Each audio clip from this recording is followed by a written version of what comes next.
Good afternoon. We're learning the Silas Sharm, the Path of the Just, and we're on page 430 in the Art Scroll edition, which we use. And we've been talking about for many months the attribute of Chasidus, spiritual piety. How one becomes a person who, in every aspect of his or her life, they want to serve Hashem and ki'ilu make Hashem happy. So we've learned about the many aspects of Chasidus, the various ways that piety applies in one's thoughts and one's actions. Today we're going to discuss how does one acquire Chasidus, how does one acquire piety. Now, while this attribute is a very lofty attribute, there are still some aspects of it that we can acquire, and we can still know where we're shooting for. That one day maybe we'll get to this level of Chasidus to be a person whose every desire is just to serve Hashem in the best way possible. So Hine, or on page chapter 21, Hine, Mimash Shigoel Harbe Liknos HaChasidus. What helps a lot to acquire Chasidus, who Godel HaHistaklus Verov HaHizbonenus, is a lot of introspection and contemplation. Ki kasher yarbe ha'adam lehizbonin al gode ramamuso yizbarach v'tachlis shleimuso verov ha'herche kabilti mishar sheben gedulaso ubein shiflusenu yigram lo sheimala yira ura adam ilfanov. When a person contemplates the greatness of Hashem and His exaltedness and how complete He is and how we are so lowly compared to what Hashem is, that's going to cause us to feel a certain trepidation in front of Hashem. And then when we think about Hashem's kindness, all the kindness that He does for us, and the great love that Hashem has for the Jewish people, and the closeness that He has to the upright, and the high level and the loftiness of the Torah and the commandments, as well as other such insights. A person will be filled with great love.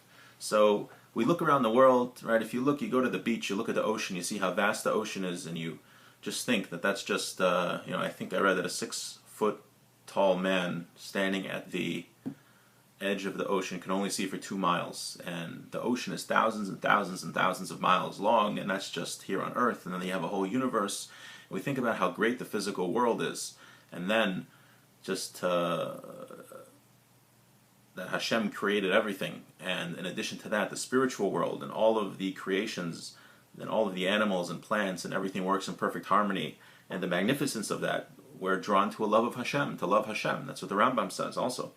Not only that, we contemplate the goodness that Hashem has done for us, that He kept us alive until this day, that He's led us through every part of our life and has guided us along the way. And then we think about how great the Torah is and how lofty the mitzvahs are and how they're an opportunity to get close to Hashem. And we have all these opportunities to get close to God. So for sure a person will be filled with a great love from Hashem. Now it doesn't mean to just mention these things, but a person has to actually sit and contemplate and think about it. We don't do a lot of thinking nowadays. It's very hard because we're always distracted. So it's very difficult. And once a person has that love, he's going to choose and to have a desire to cleave to Him. Because Hashem is like a father, a literal father to us, who has mercy on us like a father has on his children. A son wants to make his father happy. So when we realize that Hashem loves us like a father loves a child, we're going to want to make him happy like a child wants to make his father happy. A person needs to seclude himself in his room and to put all of his efforts into investigating these matters. Furthermore, what could help is contemplating the Psalms of King David, Halav Shalom, and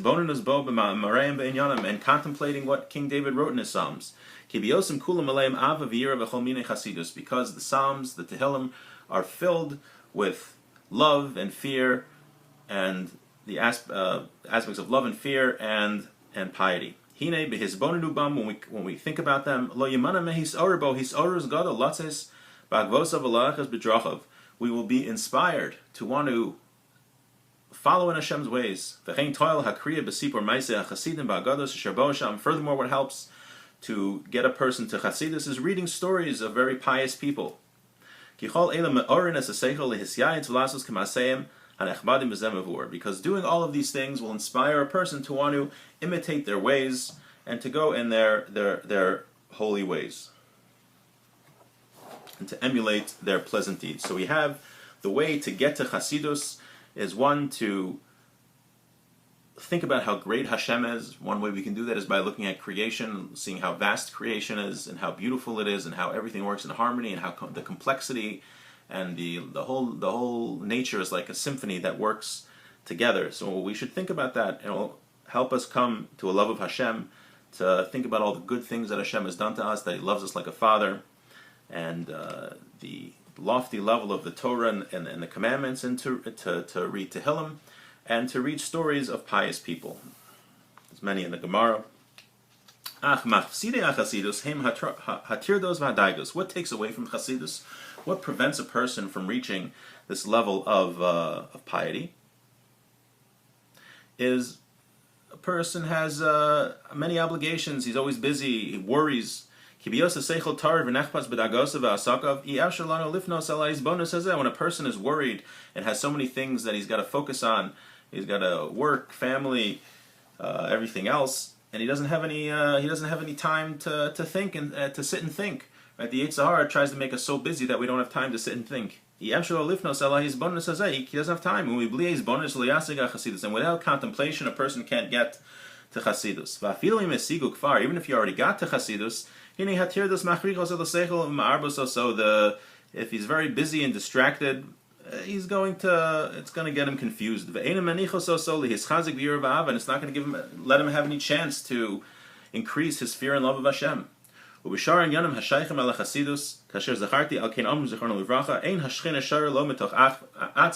that Hashem's presence doesn't dwell amongst those who are depressed. All the more so somebody who's engaged in physical pleasures that are the opposite of Chasidus.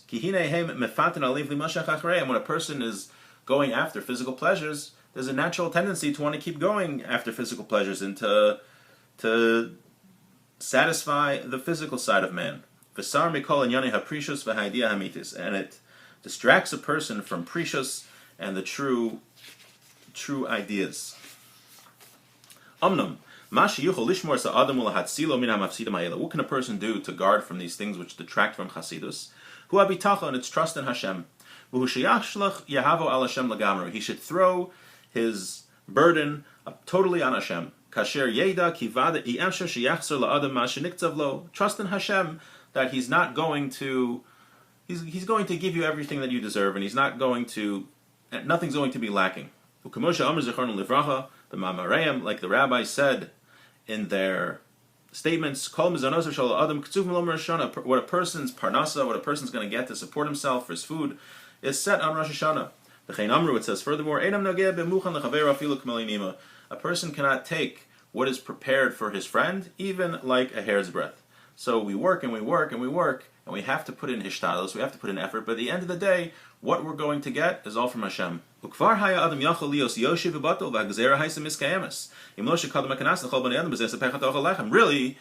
it could be that a person sits and does nothing, and Hashem would still give him what he needs. However, how come we can't sit and do nothing? We have to work, because it's a curse. There's a curse of Adam. By the sweat of your brow you'll eat bread. Humanity was cursed that in order to make a livelihood, he has to work. That person has to work to make a living. That's what Hashem decreed. It's like a tax that every human being has to pay that you can't get away from. It says, you might think that Hashem will give a parnasa even to someone who's sitting doing nothing. Talmud Leimer, it says, everything that you will do. However, even though we have to do hishtadlus, we have to work, we have to keep in mind also that hishtadlus, the work that we put in, is not what's helping. Rather, we're required to put in effort. And since we put in effort, we fulfilled our obligation.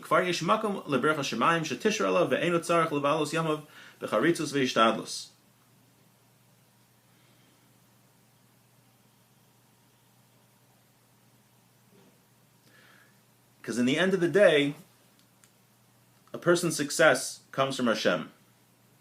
And he doesn't have to work extra.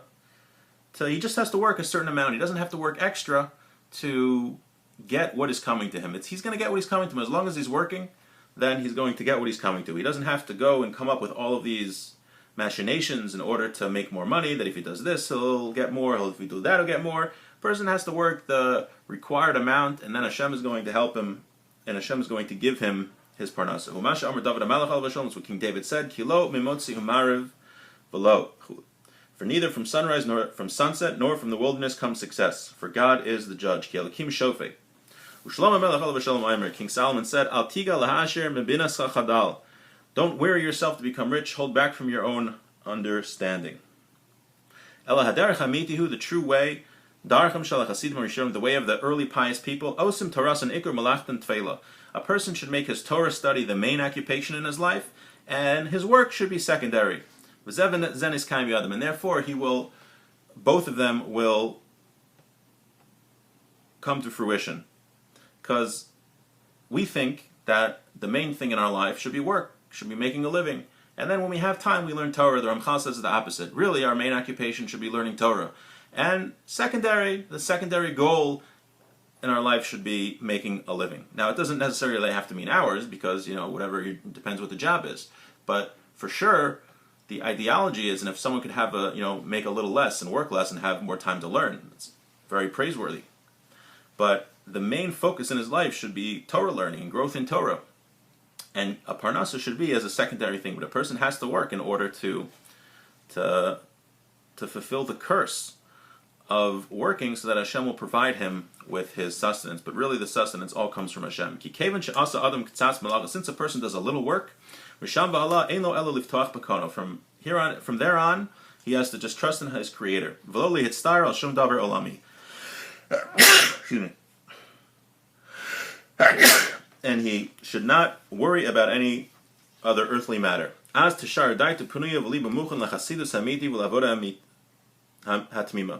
with that, a person will